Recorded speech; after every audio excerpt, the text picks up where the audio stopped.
ప్రభుత్వ బడుల్లో విద్యా ప్రమాణాలు మెరుగుపడకూడదనే దురుద్దేశంతో వైసీపీ నాయకులు మెగా డీఎస్సీపై విష ప్రచారం చేస్తున్నారని టీడీపీ పొలిట్ బ్యూరో సభ్యులు రాయదుర్గ ఎమ్మెల్యే కాలవ శ్రీనివాసులు తీవ్రస్థాయిలో విమర్శించారు. పేద మధ్యతరగతి కుటుంబాలకు చెందిన విద్యార్థులు నాణ్యమైన విద్యను అభ్యసించి ఉన్నత స్థాయికి చేరుకోవాలనే సంకల్పంతో విద్యాశాఖ మంత్రి నారా లోకేష్ ఆధ్వర్యంలో కూటమి ప్రభుత్వం మెగా డీఎస్సీ నిర్వహించి 16,000కు పైగా ఉపాధ్యాయ పోస్టులను భర్తీ చేసిందని తెలిపారు. ఎంపికైన ఉపాధ్యాయులకు అమరావతిలో పండగ వాతావరణంలో నియామక పత్రాలు అందజేసి ప్రభుత్వ పాఠశాలలో సేవలందించే అవకాశం కల్పించిందన్నారు. మెగా డీఎస్సీ నిర్వహణను అడ్డుకోవడానికి ఫలితాలు నిలిపివేయడానికి వైసీపీ దాదాపు 170 కేసులు వేసిందని, అయినప్పటికీ ప్రభుత్వం అన్ని అడ్డంకులను అధిగమించి పారదర్శకంగా పరీక్షలు నిర్వహించి రికార్డు సమయంలో నియామకాలు పూర్తి చేసిందన్నారు. మంత్రి నారా లోకేష్ కు దేశవ్యాప్తంగా వస్తున్న ప్రశంసలను చూసి ఓర్వలేక రాజకీయ కక్షతో వైసీపీ నాయకులు డీఎస్సీపై అసత్యారోపణలు చేస్తున్నారని మండిపడ్డారు. కష్టపడి చదివి ఉపాధ్యాయ ఉద్యోగాలు సాధించిన వేలాది మంది యువతలో వైసీపీ నేతల వ్యాఖ్యలు ఆందోళన కలిగిస్తున్నాయని పేర్కొన్నారు. 1995 నుంచి ఇప్పటి వరకు చంద్రబాబు నాయకత్వంలో 13 డీఎస్సీలు నిర్వహించి సుమారు 1.90 లక్షల ఉపాధ్యాయ పోస్టులను భర్తీ చేసిన ఘనత తెలుగుదేశం ప్రభుత్వానిదేనని గుర్తు చేశారు. పేదల విద్యాభివృద్ధి పట్ల చంద్రబాబు నాయుడుకున్న చిత్తశుద్ధి, నిబద్ధతకు ఇదే నిదర్శనమన్నారు. ప్రభుత్వ పాఠశాలల అభివృద్ధిని అడ్డుకోవడం, పేద పిల్లల భవిష్యత్తుతో రాజకీయాలు చేయడం వైసీపీ నైజమని ఆరోపించారు.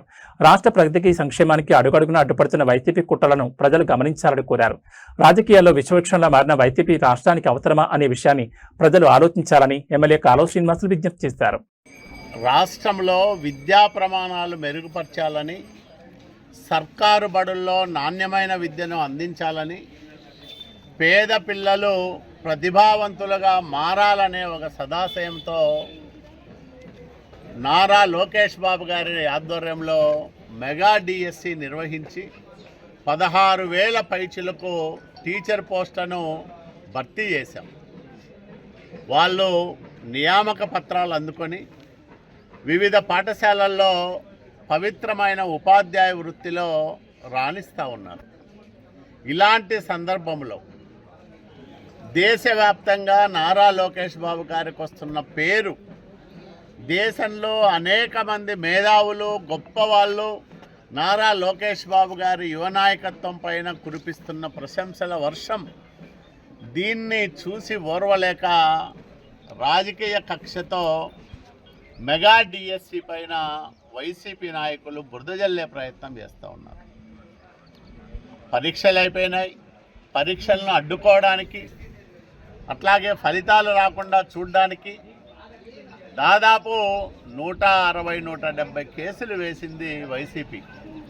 అవన్నిటినీ ఛేదించి సకాలంలో పరీక్షలు నిర్వహించి రికార్డు సమయంలో వాళ్ళందరికీ నియామక ఉత్తర్వులు ఒక పండగ వాతావరణంలో అమరావతిలో అందజేసింది కూటమి ప్రభుత్వం. మరి ఇట్లాంటి ప్రభుత్వం పైన బురద జల్లడానికి ఈరోజు వైసీపీ నాయకులు చేస్తున్న కుటిల యత్నాలు చూస్తూ ఉంటే సభ్య సమాజం నివ్వెరపోతూ ఉంది. సిగ్గు ఎగ్గు లేకుండా ఈ డిఎస్సి పైన వాళ్ళు చేస్తున్న కువిమర్శలు, సత్యదూరమైన ఆరోపణలు చూసి మేధావులు, ప్రజలందరూ కూడా ఈసడించుకుంటూ ఉన్నారు. వీళ్ళ వ్యవహారాన్ని చూసి బాధపడుతూ ఉన్నారు. రాజకీయాల్లో ఒక విషవృక్షం లాంటి వైసీపీ ఆంధ్రప్రదేశ్కి అవసరమా అని అందరూ ఆలోచన చేసుకోవాల్సిన సమయం ఆసన్నమైందని నేను ప్రజలకందరికీ కూడా మనవి చేస్తూ ఉన్నాను. ఎందుకంటే పేద కుటుంబాలకు సంబంధించిన వాళ్ళు, మధ్యతరగతి కుటుంబాలకు సంబంధించిన వాళ్ళు అత్యంత ప్రతిభా పాఠవాలతో చదువుకోవడమే కాకుండా రాత్రింబవళ్ళు కష్టపడి డిఎస్సికి ప్రిపేర్ అయ్యి ఆ పరీక్షల్లో ఉత్తీర్ణులై నియామకాలు పొందిన 16,000 మందికి పైగా ఉపాధ్యాయుల్లో తీవ్రమైన ఆందోళన నెలకొనే విధంగా వైసీపీ ఈరోజు ప్రవర్తిస్తూ ఉంది. వీళ్ళందరి మానసిక క్షోభ వైసీపీకి శాపంగా తగులుతుందనే ధ్యాస కూడా లేకుండా వాళ్ళు ఇట్లాంటి విమర్శలు చేస్తూ ఉన్నారు. నేను ఈ సందర్భంగా ప్రజలందరికీ ఒకటే మనవి చేస్తూ ఉన్నా, వైసీపీ లాంటి దుష్ట రాజకీయ పార్టీ, నయవంచకుల ముఠా నడిపిస్తున్న వైసీపీ ఈ రాష్ట్రానికి అవసరమా ఆలోచన చేసుకోమని నేను పదే ప్రజానీకానికి విజ్ఞప్తి చేస్తూ ఉన్నా. రాష్ట్ర ప్రగతిని అడ్డుకుంటున్న వాళ్ళు, సంక్షేమానికి అడుగడుగున అడ్డుపడుతున్న వాళ్ళు, ఇట్లా ప్రభుత్వంలో అత్యంత పారదర్శకంగా ఉన్నత ప్రమాణాలతో పరీక్షలు నిర్వహించి నియామకాలు జరిగిన డిఎస్సి లాంటి వాటిపైననే అవాకులు చవాకులు పేలుతున్న నాయకులు ఈ రాష్ట్రానికి అవసరమా? ప్రజలందరూ కూడా ఆలోచన చేసుకోమని నేను విజ్ఞప్తి చేస్తూ ఉన్నా. నేను ఒకటే ప్రజలకు మనవి చేస్తూ ఉన్నా.